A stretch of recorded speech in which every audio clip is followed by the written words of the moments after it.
Thanks for tuning in, everybody. I got a great guest on the show today. Landon's here to share his story with us, his truth. You guys are going to be in for a delight on this one. So I'd like to, I'm going to start that over, actually. There's a great edit button. Okay.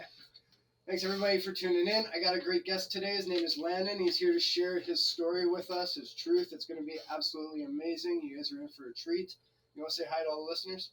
Hi, I'm Landon, and I'm an addict. Welcome, Landon. Quirky fact about Landon. Landon, how old were you?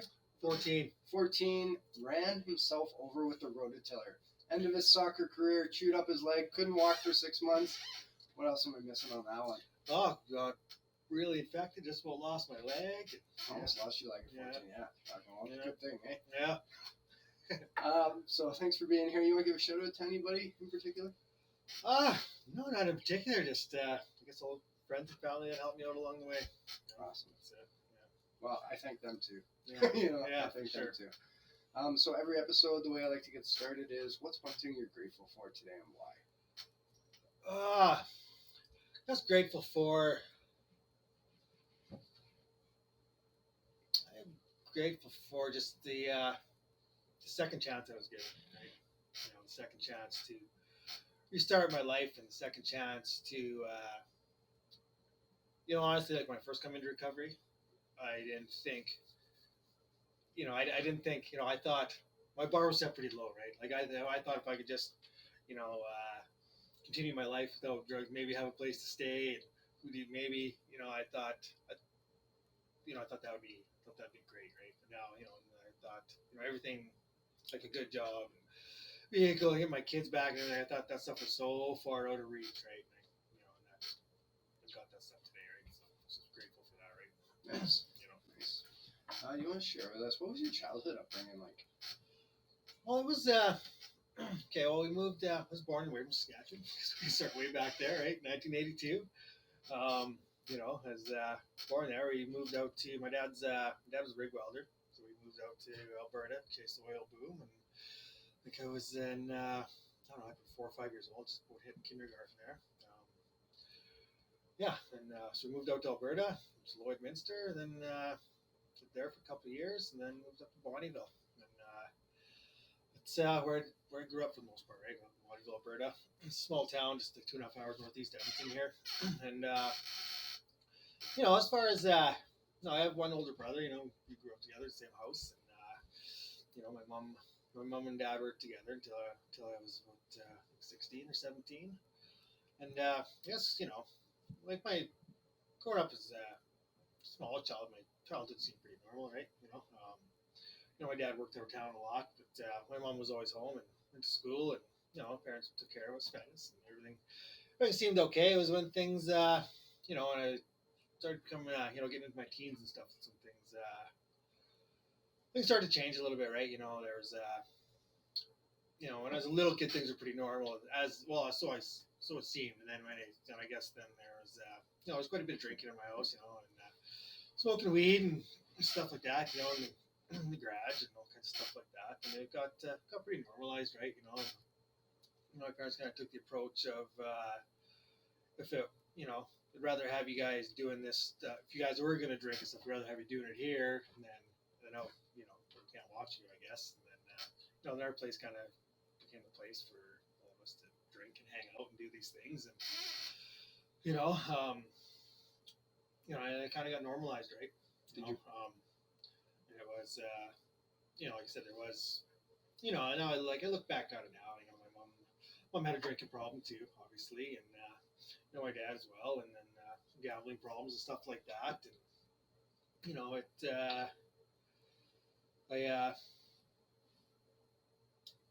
I guess that kind of stuff got normalized, right? Like the drinking and then smoking weed and doing all this stuff. And did your brother do it at all too? Well, I was going to hit on that too, actually, right? He did, right? And that's where I believe this thing is a disease, right? Because we grew up in the same household, same circumstances, and he never went down that road, right? He's I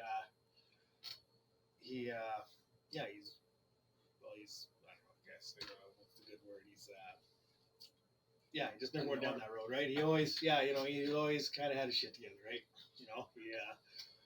yeah, he had his pressure ticket for welder when he was 18 years old, and he's got a great wife, 4 kids. Always, I don't know if that guy's ever even paid a phone bill late, right? And just yeah, I never experienced it, and it's funny, right? Because say, my first time trying weed, I smoked weed, wanted to do it every single time I could after that, right? Same thing with, first time I ever got drunk, I got blackout drunk on a 2-6 of whiskey, puked, embarrassed myself at this party, and I wanted to do it every weekend I could after that, right? How old were you when you first time drinking there? I was 13 or 14. Do you remember the effect at all? What's that? Do you remember the effect it had on you, or just? Yeah, well, I do, yeah, right. I remember. So it was actually, maybe not the first time I drank. That's the first time I got drunk. I tried a couple of beers before, and it tasted gross and whatever else. But it was a New Year's Eve party. I was just 14, and my brother's a couple years older than me, and I wanted to hang out with him and his buddies, right? And they were going to this New Year's Eve party, and I think my mom made them take me, right?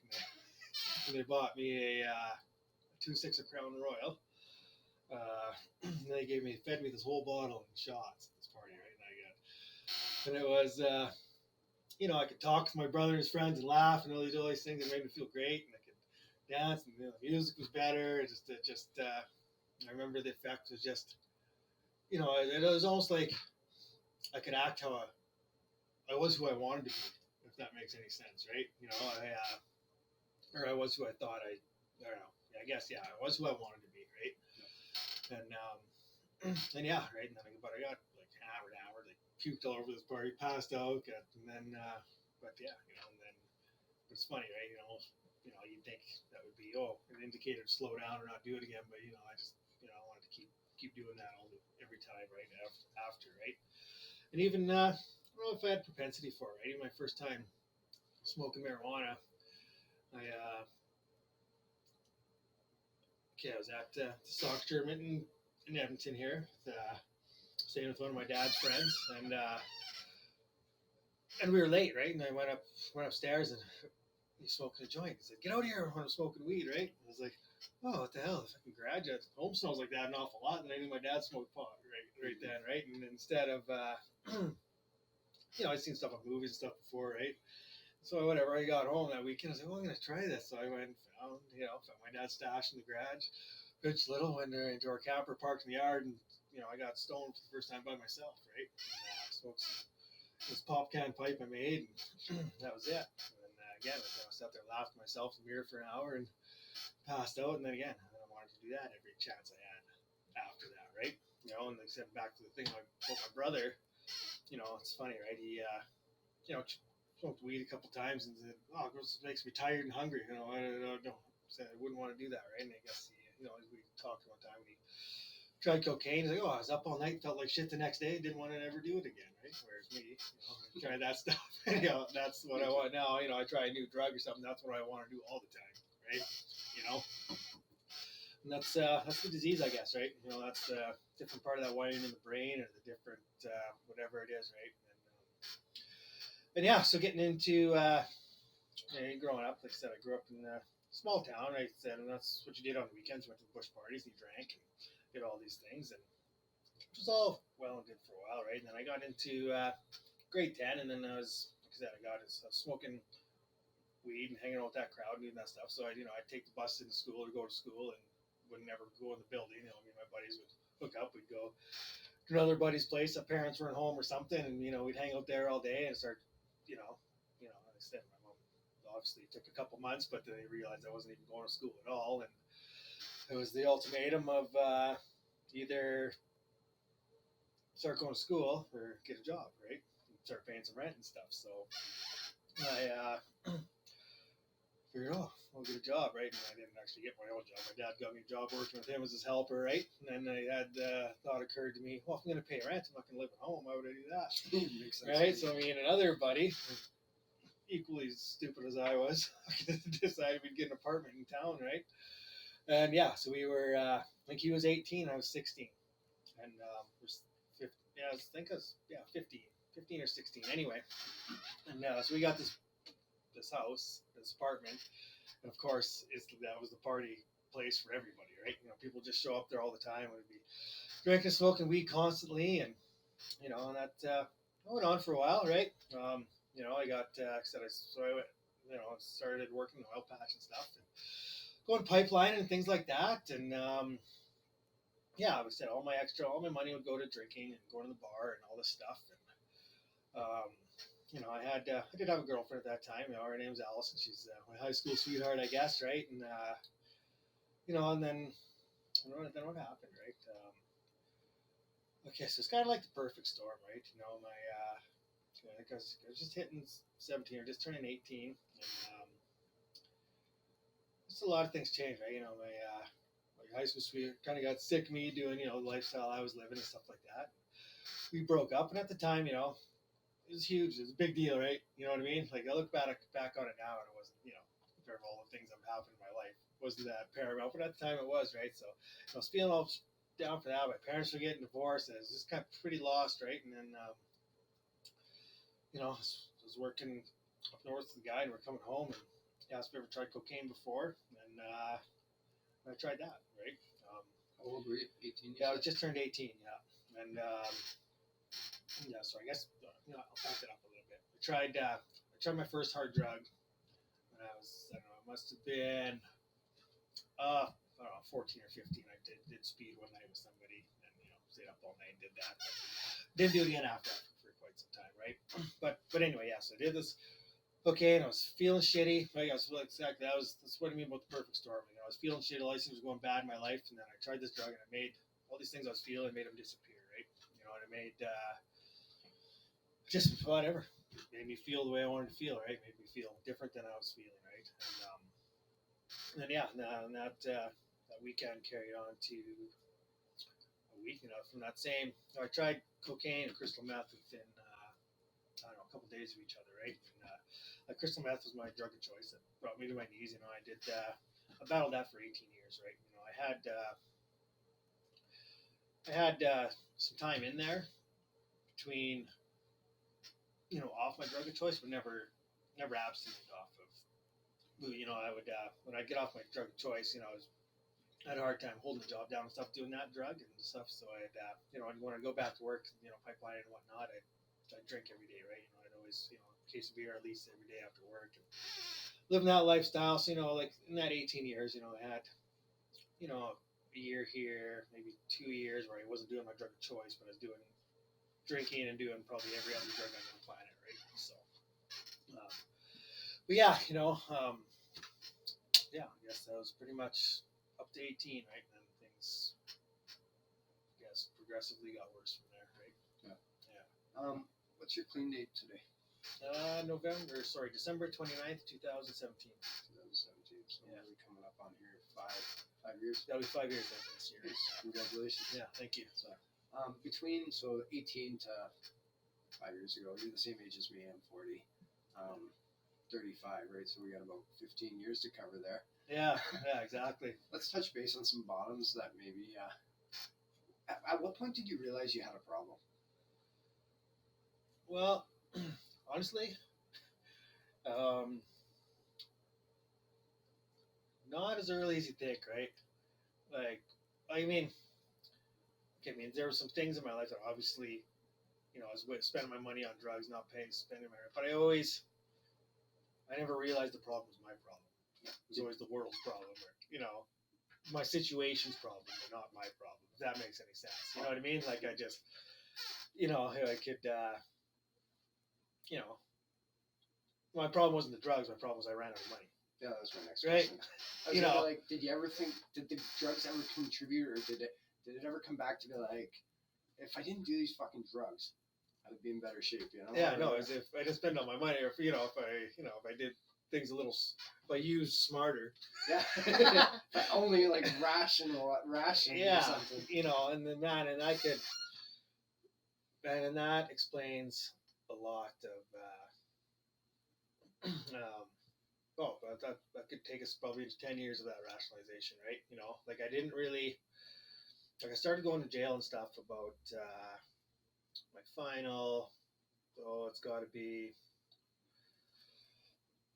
final 4 or 5 years of my addiction. I started ending up in jail and stuff and all these things, and these really bad things were happening, right? And then and that's, and then it was apparent the drugs were a problem, but I was extremely heavily addicted at that time, right? We could probably get into that, but I was injecting the drugs, and I completely engulfed in that lifestyle, like unemployable, just ways and means to get more, using crime, doing crime and stupid stuff to feed my habit, and that's when it was obviously, that's when I knew it was a problem in my life, but that I was so heavily addicted that I didn't, I wanted to stop, and I knew I had to stop, but I could string together a few days, but maybe it's like as soon as I had money, or as soon as I could say no, I'm not ever doing that again. I'm not doing it. And then as soon as it was in front of me, or I had the opportunity to get some or something, then I just no human power can stop me from going after it, right? And then again, like I said, then once I start, then I just for those last few years, then my binge didn't stop until I was completely just wore out or in jail, right? And that was and that pretty much sums up the so the I'm gonna ask you this one, like, and you can go into as detail as you want or not, right? With that lifestyle, what can you maybe just share with us a little more in detail, kind of what life looked like? I don't know, maybe at the point before you got sober here, or close to that last little bit. Just paint us a picture. Yeah, sure. Okay, I guess where things got. Okay, I mean, I guess I'll go back. I can back that up a little bit too, man. The unmanageability part of my life was real apparent for a long time, right? And but like I said, I mean, that's pretty heavy enablers in my life. My dad, and my brother, they'd always help me out. I'd get down and up pay rent, but they'd help me out with a place to live, or they'd help me out and do all these things. So my bottoms got low. Like my bottom was okay. Well, I'm getting kicked out of my house. Can I come stay with you, right? And then that was my bottom kind of thing, right? Then there was always bottoms, right? Or I got no place to live, so I'm gonna go down and stay with my mom for a bit and or whatever, or I lost this job, lost this place to live. Those were the bottoms between say 18 and like it was just those were the bottoms up until the last 5 years, right? And then like after my daughter was born, so I have a 9-year-old daughter. I guess my neighbors stopped enabling me because I wasn't taking care of my kids and doing these things, right? And I guess they had enough, right? And so I no place to go and nowhere, nothing else to do. Like I said, I guess I guess we'll back this up to where I got to the point of where everyone had enough, right? Like I started when I started injecting drugs, crystal meth. It got a hold of me really bad, right? Like it was horrible, right? It was just pretty much ways and means to get more after that, right? It was maybe I'd get a job for a month, but you can't sustain a job doing that, right? Either too screwed up to go to work, or finally up for 4 days and pass out and sleep the whole day and miss your shift. I just could not sustain a job doing that stuff, right? And then and I wanted ways and means to get more. And when you live in that lifestyle, then you start hanging out with other people living that lifestyle, right? And I went from the small town to the city here, to Edmonton, and met a whole bunch of a whole different group of people. That's all the entire lifestyle was there was some inner city gang members and all these things and all these people that then all of a sudden then boosted, then all of a sudden I was learning how stealing cars, selling those to support my habit, and I was stealing all kinds of properties to support my habit, and I've been places where people are getting stabbed, people are my good friend Jesse, he overdosed right and died right in front of me. I tried to do CPR and stuff like that. That was pretty. That was eye opening, right? Well, it is now. Sorry, but I used after that experience, I think I used harder than ever, right? Then getting thrown in and out of jail and losing access to my kids. I had to I was completely estranged from my daughter for like a year and a half, like completely. I don't even think I even got a phone call in with her, right?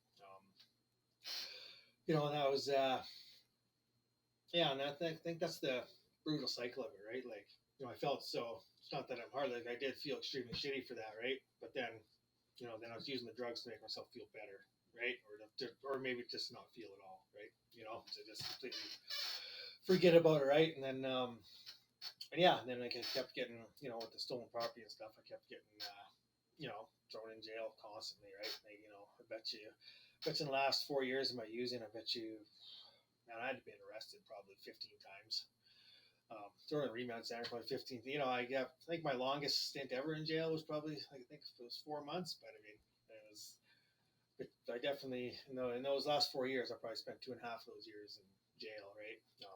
Just between the remand center and the Fort Saskatchewan here in Edmonton.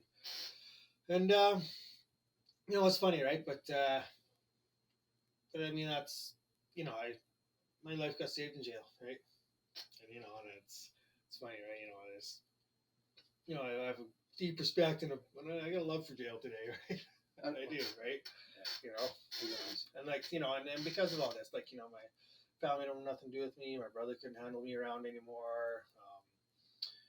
I definitely couldn't be a father to anybody. I couldn't do any.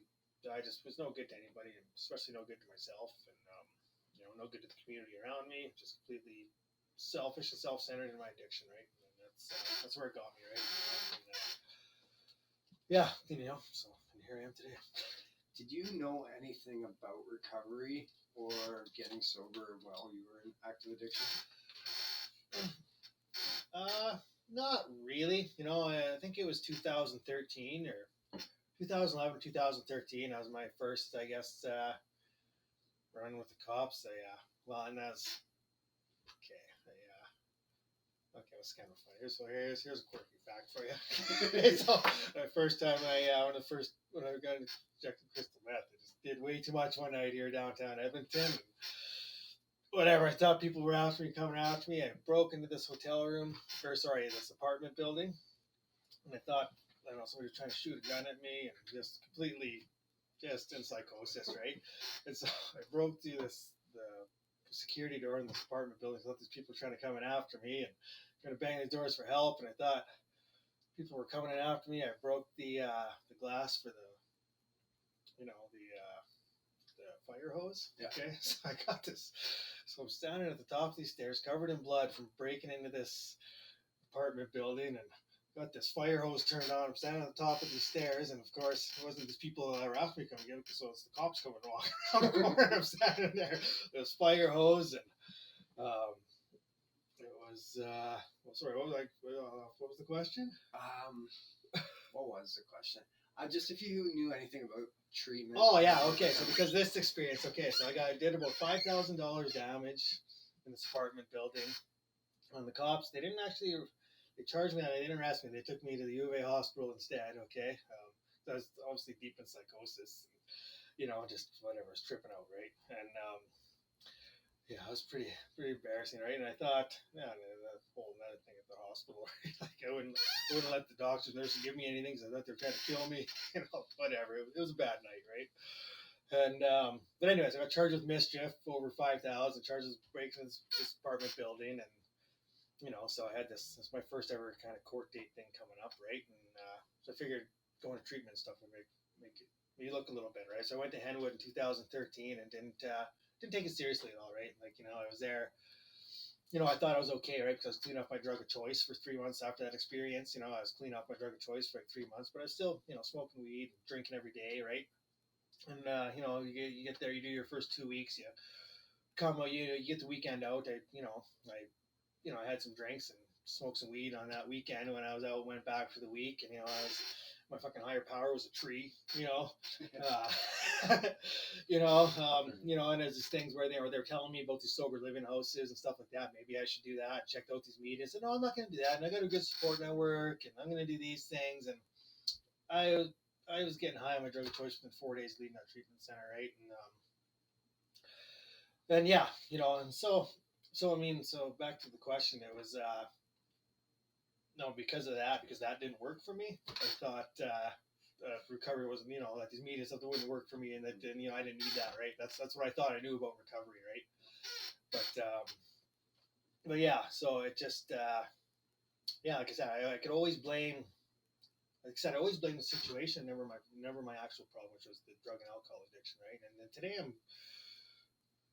I'm sure me and my family are relieved that it was the drug addiction, right? Because even though I was questioning myself too, like, am I just a complete fuck up, right? Am I defective? Am I all these things, right? And then and then of course after I cleaned up and got some clean time in, then I've never been arrested. I've never done anything to endanger my kids. I've never, I haven't stolen anything. I haven't, I've kept, I've never been fired. I've kept a steady job. I've never missed, I've never missed a payment. Never not paid my rent. So like, thank God it was the drugs, right? Yeah, the things you learn after you get. Yeah. So and what I thought about, what I knew about recovery was like I said, minimal, right? I knew there's some treatment centers, and that's what I said. I thought a treatment center was like a like a hospital, I didn't realize, okay, you go there, you're fixed, you leave, and you're good, right? I didn't realize that, it was a lifetime of work ahead of me, right? Yeah. So I'm going to get into this topic of recovery, and I want to switch gears here and get into recovery here. Explain to us, like, I want to start off with your clean date that you have today. Did you go to rehab? Did you go to detox? How did you start your recovery journey today with today's clean date? Well, I started. Okay, well, that was my last time I ended up in jail. I guess maybe we'll get into this after, but I come to find God, and come to start reading the Bible and stuff. I wanted to make some changes in my life, right? And this was probably the last 2 years of my addiction. I really wanted to make some changes, right? But like I said, I was heavily addicted, and I couldn't stop, right? And my thinking had started to change around the whole addiction thing, right? Or the whole that it is my problem, that is my problem, right? Okay, so I was in jail again for the same stuff, stolen property or stolen truck, right? And like for the umpteenth time, and I was just, I was in there for 9 days. I was praying every day. I was reading the Bible, I was making these changes. I wasn't, I had this big plan. I was getting it out. And, I'm going to make some changes. I'm never doing this again. I'm not touching that stuff. I'm not picking up. Never again. I'm done. I got out. I lasted 45 minutes. I was drinking. Within 3 hours, I was injecting crystal meth into my arm again. This was, I think I got out on December 22nd, December 23rd, right before Christmas. It was actually, it's a combination of things, right? It was, the first Christmas my mom had passed away. It was the first Christmas without my mom. My kids were around. I didn't have zero family with me, and I felt shitty, right? And but anyway, the idea that I had, that's if you're a 12-stepper, our first step is admit we were powerless.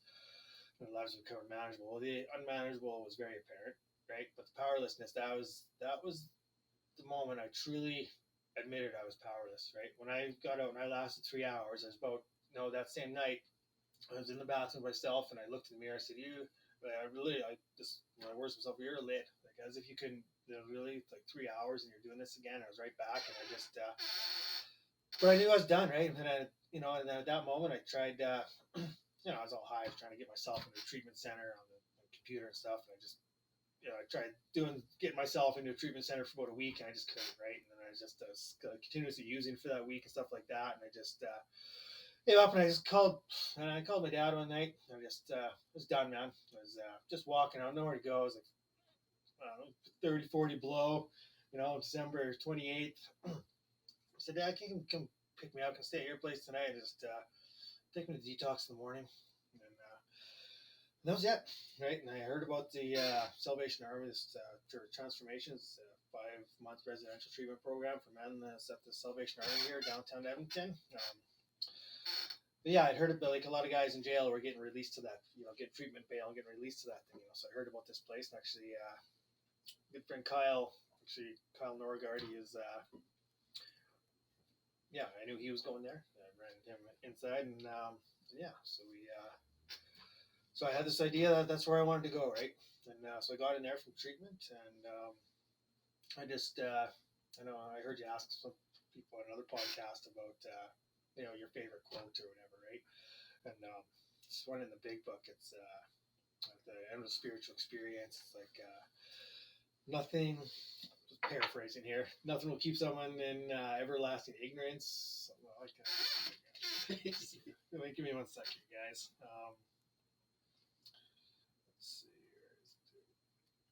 Yeah, there's a principle which is a bar against all information, which is proof against all arguments, and which cannot fail to keep a man in everlasting ignorance. That principle is contempt prior to investigation.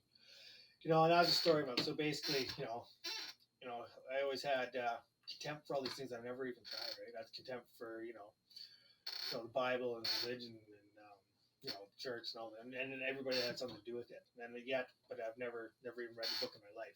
I had contempt for these 12-step meetings, and I never tried them in my life. I had contempt for all these treatment centers. They won't work for me. I'm terminally unique. I'm different. But I never really actually gave an honest effort at any of this stuff, right? So that was. So when I had that moment of powerlessness, when I got out and I was using it for 3 hours, I was absolutely disgusted with myself. That's when I just decided, I said, I'm not making my own decisions from here on out. Like, I have no idea what I'm doing. So I got into detox. I said, I'm going to do exactly what people tell me to do, right?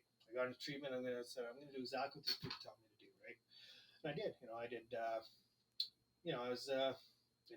didn't screw around when I was there. I did all the work they asked me to do. I just shared open and honestly, started trying to take care of some things in my life, and things changed, right? And they told me to, like I said, in that treatment center, they told me, well, maybe you should try to get into sober living house or something, right? So after that treatment, 5 months in the treatment center, I did 1.5 years at Jellicoe House here, downtown Edmonton. It's a sober living house for men, and so I did 1.5 years there, and did really good there. Becoming a house manager there and stuff like that. And went back to school. I was there, and got through all these things that I thought were a curse were a blessing. And I kind of backed it up a bit, right? Like, here I was, I'm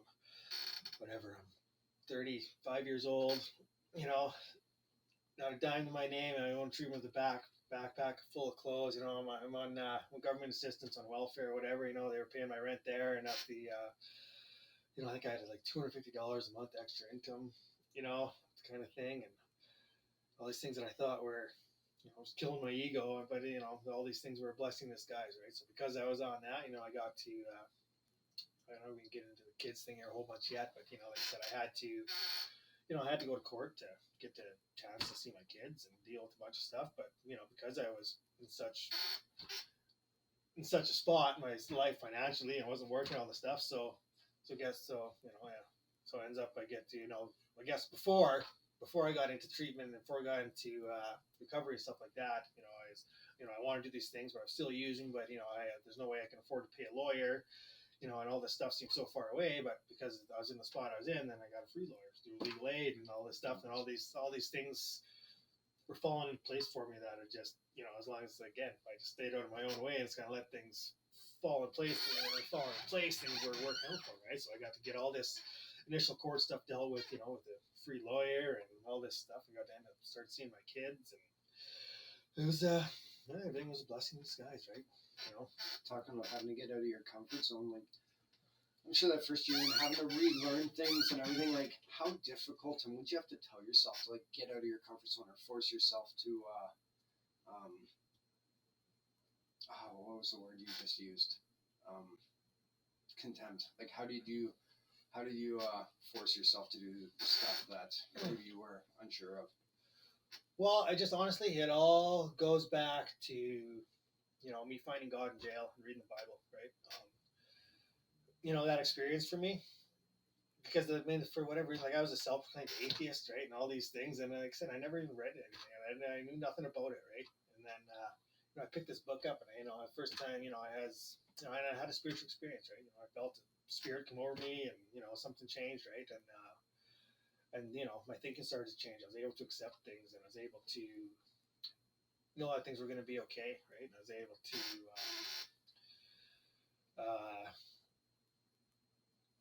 so I come into recovery with that mindset, right? That, okay, I know nothing about this, but I know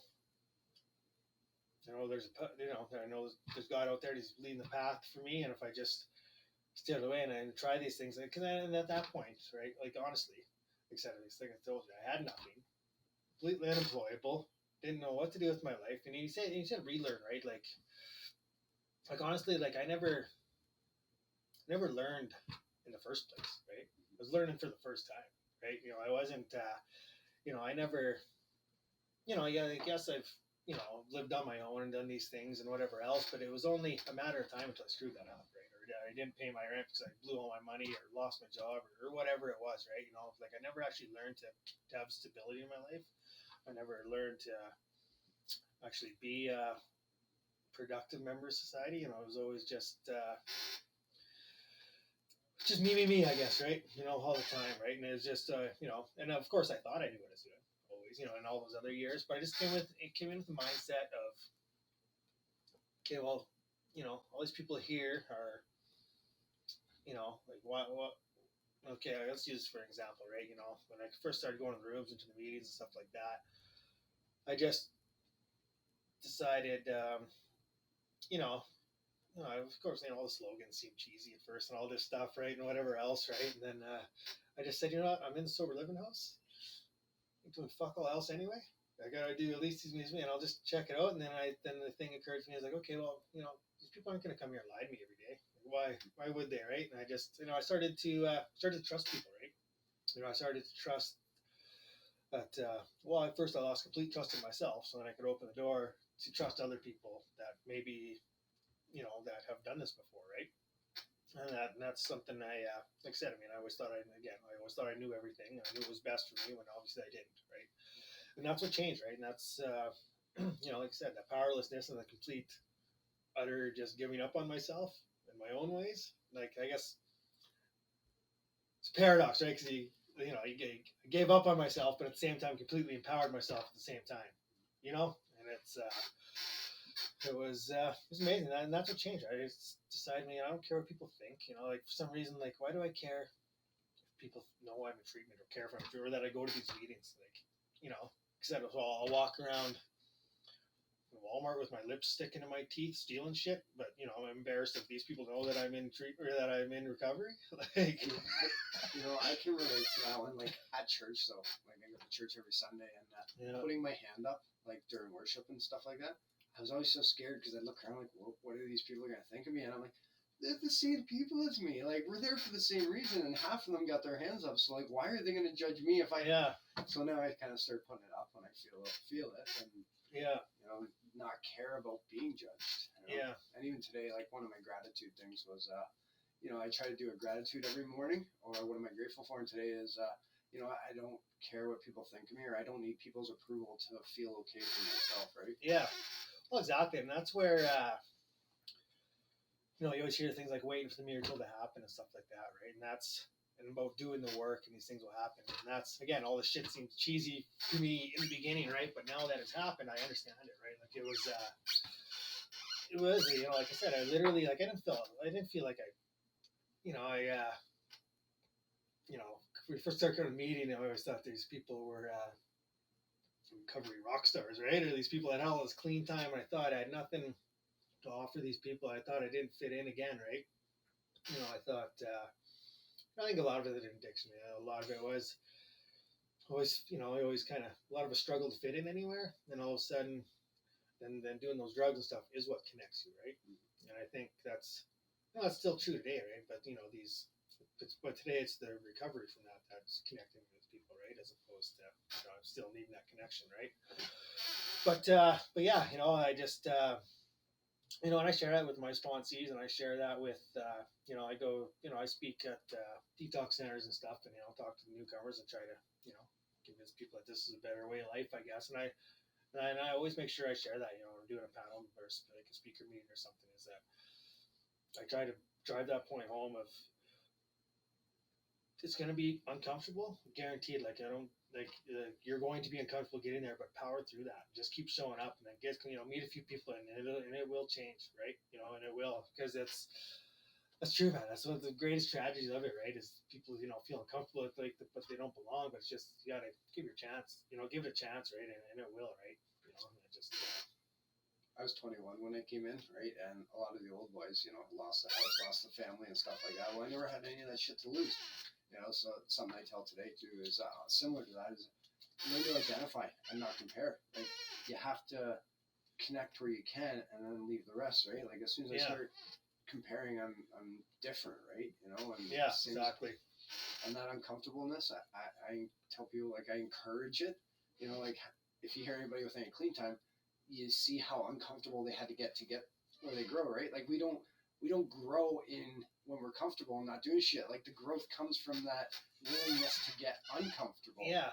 You know? Well, and that's like I said, and I'll go back to that, you know, when you asked what changed when I got into recovery and what, you know, what was different, you know, what happened, right? And then, like I said, I got into the treatment center, like I said, I'm just going to do these things that I've just never done before and get uncomfortable, right? And then there was like it was a faith-based Christian program I was at for the recovery center. And then there's the one chaplain there's up there getting, this lady comes in and plays piano, and they're starting this choir, right? Yeah, I'm 35-year-old, you know, drug addict, you know, and I always thought I was this pipeliner and all these things. And then I was like, you know what? Fuck it. I'm going to go sing in this choir, right? And there's like 4 or 5 of us that would go every day. And then, you know, we went to this men's retreat at the Pine Lake camp, and we sang in front of those guys and did all this stuff. And it was talking about getting out of your comfort zone. Like, I don't know if I would even do it today. But I did that. I just didn't care, you know, and I did all these, just getting out of my comfort zone, right? And getting humble, you know, getting a bus pass, you know, getting just, you know, just starting fresh, right? It was starting from zero. It wasn't, you know, I wasn't, you know, like you said, you know, what you said, really learning, or, you know, getting, people always want to get their life back. Well, you know, honest to God, there's nothing in my life I wanted to get back. I want a new life. Like, my life was shit.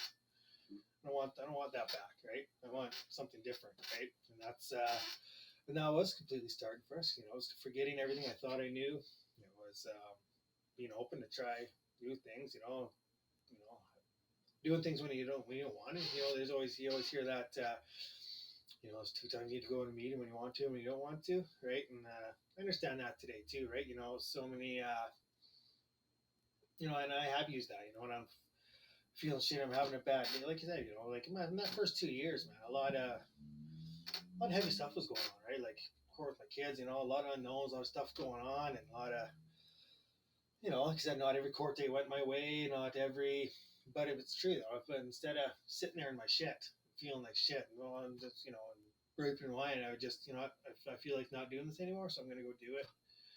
And it works. Like, I don't mean, like, honest to God, I don't know how to explain it to people, but it's just, you know, like I said, I ended up homeless, drug addicted, in and out of jail, you know, intravenous drug use, and today that's not even an option, right? Like, you know, today I've gone into places, this stuff's right in front of me, and, you know, not only my drug of choice, but the way I used to do it, you know, seeing it, you know, going to talk to a sponsor or whatever the situation was, you know, I've been in it a few times and just instantly, you know, it says in the big book, you know, you'll recoil from the stuff like from a hot flame, right? And that's true. Like, it doesn't even, the thought of doing it disgusts me. It doesn't, you know, it doesn't excite me, right? It disgusts me, right? And that's true, you know. And you always hear things about, oh, you know, and then I was that guy too. I was like, well, what is my life gonna look like? Like, you know, how am I? Like, I can't go camping without drinking, or I can't do any of these things. But today, I can't picture it with it, right? You know, it's just it changes, right? I mean, that's why you got to give yourself an honest. You know, if you're fighting this thing, and I don't know what to do. I mean, just give yourself an honest. Like, I never gave myself an honest try at anything. Like, anything I ever tried before, I would just give up and not. I wouldn't follow it through, and I wouldn't do it. I wouldn't do the way people told me to do it. Right? I always thought I'd do it my way, but I just did it this way, and it worked. Right? Funny how that works, eh? Yeah. And you'll hear the suggestions, and, you know, go to a meeting if you want to hear the suggestions. The 90 meetings, 90 days. You know, if you do the 12-step way, you know, like, get the sponsor, the big book. You know, find a higher power. Like, there's a reason why all these people say this stuff, because it fucking works. Yeah, you know? No, exactly. That's true, and exactly. So we're coming, and I just decided to listen and do whatever these people told me, right? So I did the 90 meetings. I did more than that. I was in sober living house. You know, my favorite meeting place was at Dwayne's home there, just down the road. You know, and there's house meetings, but I probably did 120 meetings in 90 days at least, right? You know,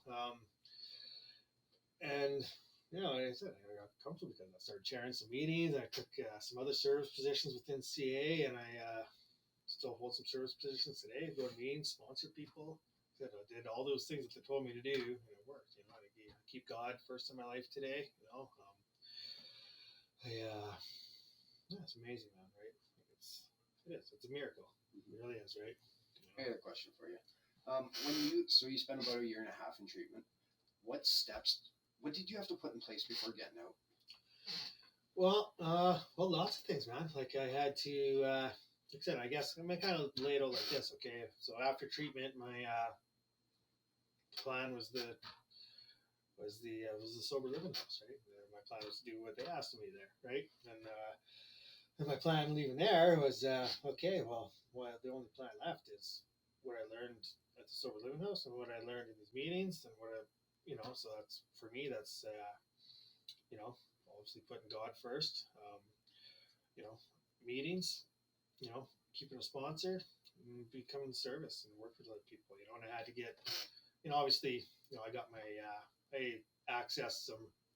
Like I got, sorry, I'll back up. And so we were living, I was ended up going back to, completed a bunch of my high school. Like I said, I mentioned I dropped out of school, right? And I went back and I finished up my high school and stuff. I was in that sober, you know, so that was something I always wanted to do, something I always regretted doing. I guess I got my 30 level English and social and stuff like that. And did that while I was there, and then that finished, and I ended up, so then I got a job, you know, working at a weld supply shop. Started there and ended up getting a promotion to a account manager position, and the rest is history from there. But you know, I started to get back up.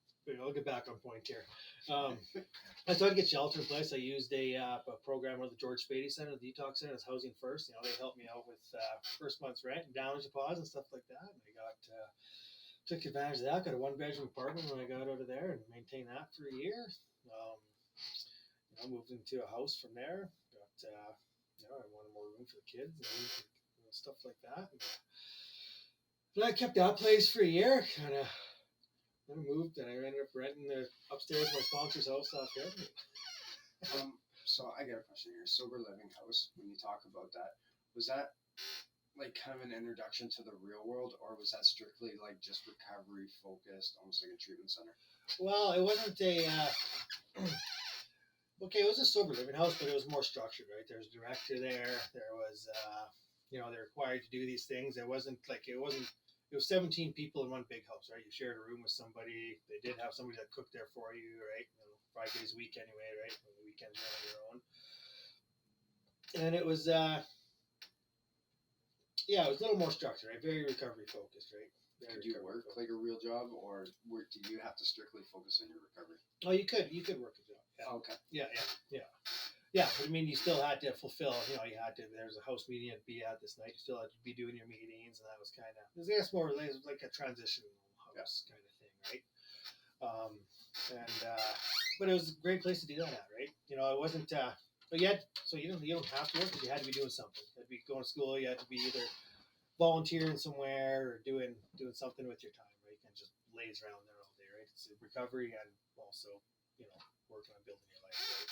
Makes sense. And yeah, you know, and a big, you know, I mean, I would like to give a big, you know, so if I was shouting for anybody, you know, Ed Fox, he was the director at the time there at the Jellicoe House, and he helped me out big time, right? You know, he made me a house manager there and gave me some responsibility and made me a part of, right? And you know, I got to feel a good sense of self-worth there, and that I had something to offer, and I could help people, and you know, I gave him, you know, really helped me out along the way, right? And, you know, I still talk to him today. It's yeah, you know, big shout out to actually a lot of people that helped me out along the way. You know, it was that structure is what I needed, though, right? You know, I needed a curfew. You know, I needed to have some sort of accountability. I needed you know, but also at the same time, I needed to,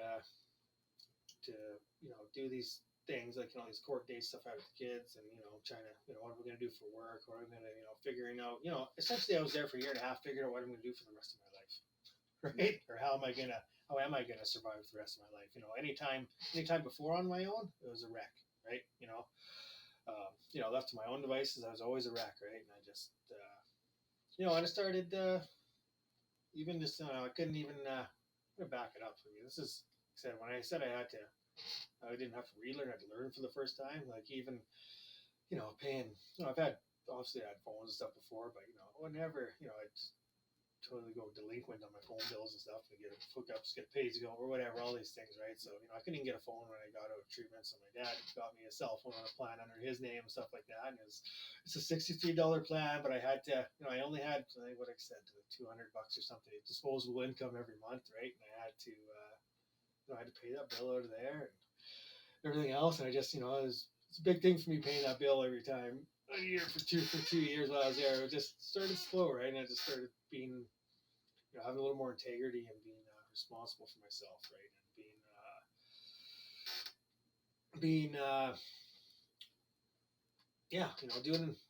doing what I said I was going to do, right? And that was different for me, right? It was, like I said, in my addiction, my word was worth nothing, right? And at the same time, I share, like in the room and stuff, we take our cakes and stuff, right, at our years. And, my brother hasn't even been to one yet because I even said coming in, I'm not going to invite him until year 5 because, like I said, I let my brother know so many times, right, saying this is it, I'm done. Help me out this time, get me out of this jam. I won't do it again. And it's truly, and at the time, you truly mean it. Yep. You truly do, right? Because it's feel about it. I mean, it's, but go back and do the same thing, and it's so bad that I think 5 years I can say Sterling, I'm serious here, right? You know what I mean, right? I got another question for you here. What are you passionate about today? I'm passionate about newcomers.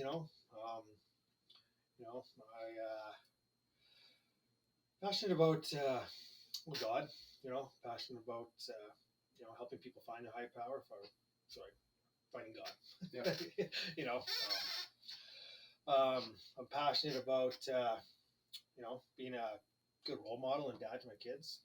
First and foremost, that's big for me. I'm just I'm just really passionate about trying to I want to make a difference somehow, right? I just it's like having a job gets in the way of things I really want to do. Right, I wish I had enough money that I could just not work and I could just, help people do these things, and just, I'm passionate about recovery, right? I really am, right?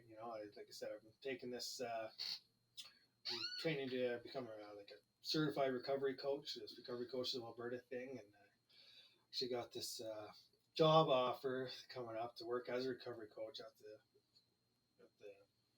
police headquarters here on the north side. And so I'm still pondering that, and I'm doing all the training for that. And that's so I can either do it in that aspect, or I can do it as a volunteer, or kind of both, or something like that, right? It's just I'm passionate about people finding this way of life, right?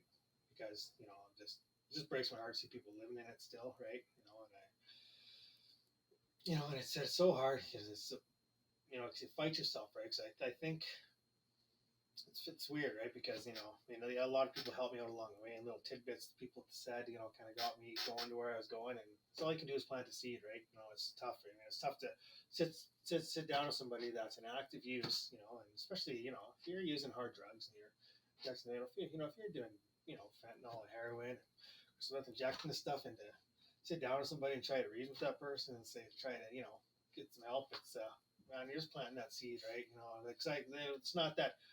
I'm not saying you can't, but I'm saying when nobody could say nothing to me in that time, right? It took me to bring me to my knees and for me to just completely give up.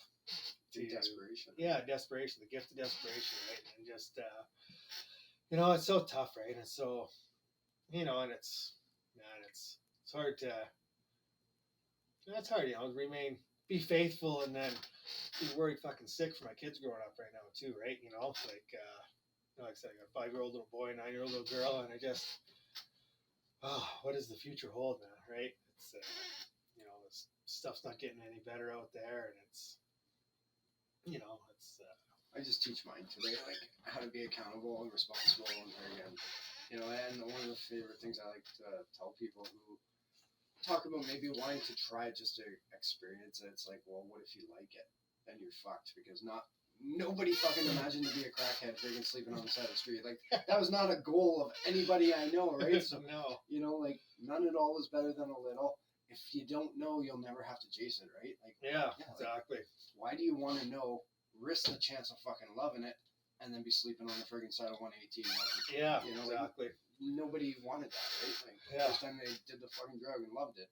Yeah, And exactly. they didn't picture their life there, you know? Nobody did. Yeah, and come to the days, the only thing I can do is be an example, right? Of not doing it. And, I don't, I don't think my kids won't ever remember their dad being high. Like my daughter probably remembers me not being there for a little bit, but she won't remember me being high, right? I got back into my son's life right after his, no, he was about a year and a half old, right? So he won't remember it, right? I'm pretty grateful for that, I guess, right? And it's tough, right? But yeah. I'm gonna ask you this one. What are your thoughts about relationships, new and recovery? Don't have one. No, personally, I haven't been in a relationship in recovery. I just because of my my beliefs and the God I'm trying to follow, and the example I want to lead. I just haven't.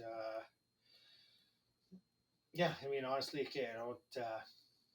I'll say not ever, but right now. I feel any time that I'd be given to somebody, I'd be stealing time from my kids for thoughts about them, and I'd be, I want to meet somebody and have a relationship, and marry this person, and then have the rest of it, right? I don't want to, and for me to do that, anytime I need to be able to meet this person and get to know this person, and I just don't have the time for that right now between my recovery and between my kids and stuff like that. So I just decided I'm gonna put that off for a while, right? So let me ask you this one. Obviously, like, can you be alone without being lonely? Oh, absolutely. Was it tough to get to that point, or what'd you have to do to get to that point where you'd be comfortable? It was it was tough to get there, right? It was like I always, I guess a part of the relationship thing too, right? I've never actually been in a healthy relationship. I think there's probably still some stuff there I got to deal with eternally, right? So I don't, my relationship experience isn't all that great, right? Which my own fault. Oh, I can relate. Right? I can relate. Oh, what do you mean? You don't love me anymore? Yeah. I'm only a lying, cheap drug addict. But yeah, I just, to get to that point, it was just, I got busy doing this recovery thing. I got busy with life, and I got, I started a relationship with God, and, and today, like, if I get so busy today, if I get some time by myself, I cherish it, right? Like, if I can, get a day in myself where I can, whatever, even just kick back on the couch or just, whatever. If I get some free time, I cherish it. And I like being by myself, right? And I like having that time to relax and just be by myself and be present with myself. And like I'm not lonely today, right? Like I can be alone and not lonely. I guess I sleep with my dog, but fair enough. But I got so many good people in my life, and I got, like I said, I also and I learned to separate being in a relationship with somebody with the opposite sex or somebody in a sexual way from just being with. Oh, sorry, what was I getting at there? Yeah, that doesn't fill a void of loneliness. That fills a void of whatever your lust or whatever you think you're missing in yourself or whatever. That's just, that loneliness comes from, feeling within yourself, not from any outward person, I don't think, right? And today that's filled up, right? I don't feel the need to be in a relationship with anybody, It's an awesome place to be. Yeah. It's a really good, comfortable, like, comfortable place to be, like a healthy place to be. Yeah. And it's just I don't. When I do get into one, I really want to make it work, right? And I really want to have the time, and I really want to be able to, treat this person the way I think somebody in that chunk of my life deserves to be treated. And right now I'm just not in that position. I don't have the time. I'm doing this other stuff, and in God's time, right? Oh, I totally get it. My life consists of going to work, doing interviews, and then editing the interviews and doing meetings or doing recovery. Like my kids, right? I have zero time for somebody else. Yeah, exactly. We got a few more questions here for you. What do you do for fun in recovery today? Oh, I do all kinds of campouts, and like I said, I got my kids are little, right? So there's all kinds of stuff going on all the time, right? We're always at parks, bike rides. I always try to keep them entertained. We do all the carnival, whatever, everything with the kids, and I got just hanging out with, I got lots of friends I hang out with, go see, and I go camping, go see, I'm always traveling somewhere, it seems, right? I got, I go up and see my brother and go snowmobiling, and we go, just, I don't know, I guess, what's fun today is different, but it's more fun than I've ever had, right? It's productive, even just, whatever, making supper with my kids, or whatever, that's fun for me today, right? And, I take on lots of recovery events, like, the conventions and stuff like that, and that's as far as adult fun. That's what I like to do. And like I said, and I like and I first come in and started coming into meetings and stuff like that. I didn't think I'd still be sitting here today, right? I didn't. And not that I have confidence that I wanted to stay sober and that I wanted, but I thought that I'd move past the meetings, right? But I don't. I like it. Right? I like going to see the people, and I like I've met lots of friends, and I like the hope in the rooms, right? And I like the newcomers, and I like I'm stick like that, right? I guess. I get it. I've been in recovery half my life. Yeah, and it's just it's true, right? I think back to my addiction, and I always even the simple thing of needing to borrow some money, or a vehicle breaking down, or you have to move or something, right? And just never anybody to help you. Just never nothing. Like today, I got great friends in my life today, man. I never. I always have, if I ask a friend for help for whatever, just somebody to talk to, somebody to help me, seems I'm moving all the time, right? But, somebody to move stuff, or, I just had a hernia surgery, right? And I couldn't lift nothing for a couple months or do nothing. I had friends, like people to help me all over the place, right? And I'd help with my kids for a few minutes, or somebody to watch my daughter, or anything, right? And I got all these great people that I can trust and that I know are safe and I know that I can rely on. It's just, I've never had that in my life before, right? Not like that. That's a gift to recovery, right? And like I said, these are things that I didn't even know was missing from my life. You know what I mean? Totally. I come in. I relate to coming in like a baby, right? Like I seriously didn't. Said my addiction stuff started so young, and even I guess it was different now, but I don't know. Sure, you can relate growing up as a young man or whatever, right? You're never taught to identify a feeling, say, you're never taught to, talk about anything to anybody. You're just taught to suck things up and just to carry on. And, and I always minimize my problems as not as important as anybody else's. And that's not true today, right? But I am, my health isn't only important for me. It's important for the people around me, right? So I take that pretty seriously today, right? Yeah. Okay. Last question for you. When was the last time you had a good laugh? What's that? When was the last time you had a good laugh? Let's see. I don't know, all the time. Let's see. What makes you smile today? Oh, I can laugh with my kids all day. Yeah. My little guy started playing soccer, and it's hilarious watching those guys. He's only 5. And it's hilarious, man. And I have guys I work with at work are great. We laugh all day long. And I don't know, all the time, man. I can't think of one specific one, but it's all the time. Fair enough. Fair enough. It's all about perspective, right? Yeah. Okay, I'm going to ask you this last question. Do you think you're ever cured?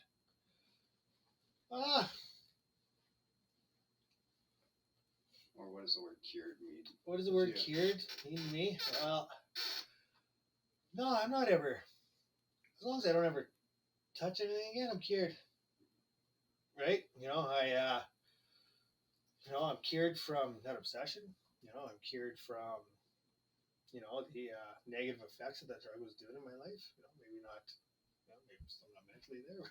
It takes time. But I think it is a cure. Right? I think God is a cure. I think I think you just got to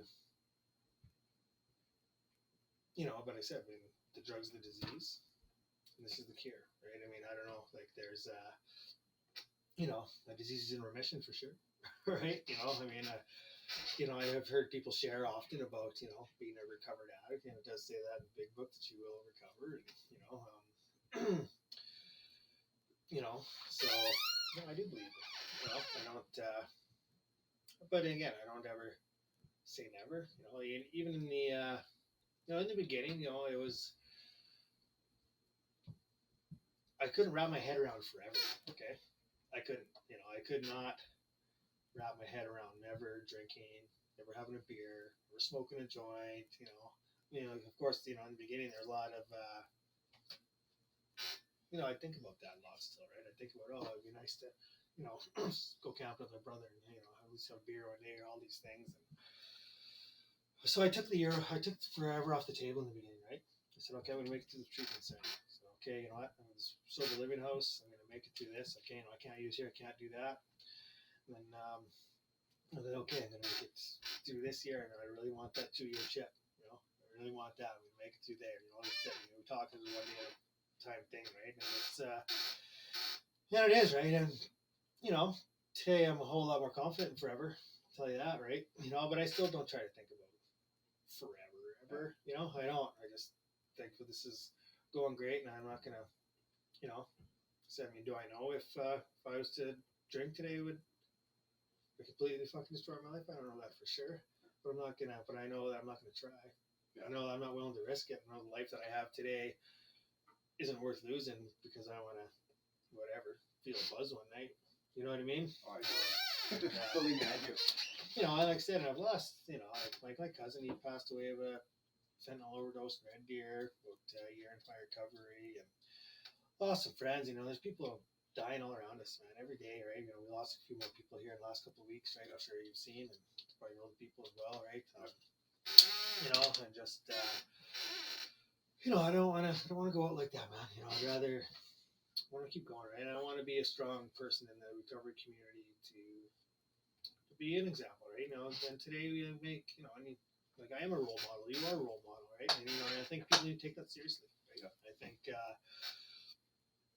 and I think, and you gotta, you really gotta, when you're dealing with people that are looking for a fucking way out or looking to call bullshit on your program, just for an excuse to use, you really got to have a solid program, right? You know what I mean? You got to practice what you preach, right? You got to walk the walk, right? And talk, and it's important, right?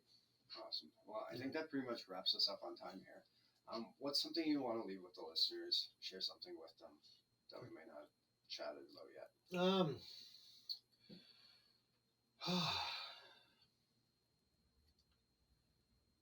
I guess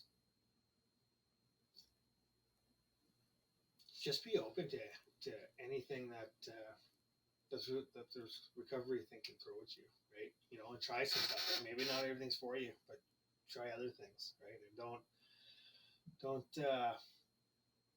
give up. Like I said, like I got we didn't get to talked a lot about the recovery process, but we didn't get my life is awesome today, right? I got a great job. My kids in my life. I got all these things just because I gave it a chance. And believe me, I was a skeptic. And I was that guy that thought none of this stuff would work for me, right? And I was that guy that was completely just thought he knew it all. And I was that guy that, didn't think he had nothing to offer. And just, I don't know, just be open to it, man. And just, I know a lot, the media stuff aren't for some people, I guess. But I mean, for me, I don't see much else of an option, right? As far as outside treatment and stuff like that, or as far as staying connected to that community, and that the community is huge for me, right? Like I never, I can't be in recovery and hang out with my friends that are still using, right? I can't be in recovery and not be around other people that are doing the same thing, right? And I just can't, right? You know, I need to be, you know, it's become my people, right? And it's become more uncomfortable, right? You know, and it's become, yeah, like I said, and I never thought any of this was possible, right? Like I didn't think I would be here today to even share with you and to do this stuff, right? And, you know, like like I said, I'd hear panel speakers and stuff when I was in detox and in treatment center and stuff like that, and just oh no, I'll never be where these guys are at. Or, you know, I just never thought of it, right? But like I said, I just gave it a chance, man, and I just listened to the suggestions, right? And I just did what they said, told me to do, and I just took myself out of it, right? And I got rid of all that shit that was keeping me down, right? You know, just quit every addiction that was holding me back, right? You know, so and yeah. And that's it. God bless. So, yeah. Awesome. Thanks for sharing your time with us. Thank you for sharing your truth with us. It was great having you on the show.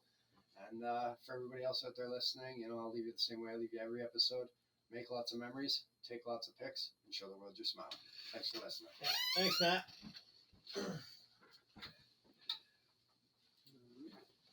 Oh, how was it?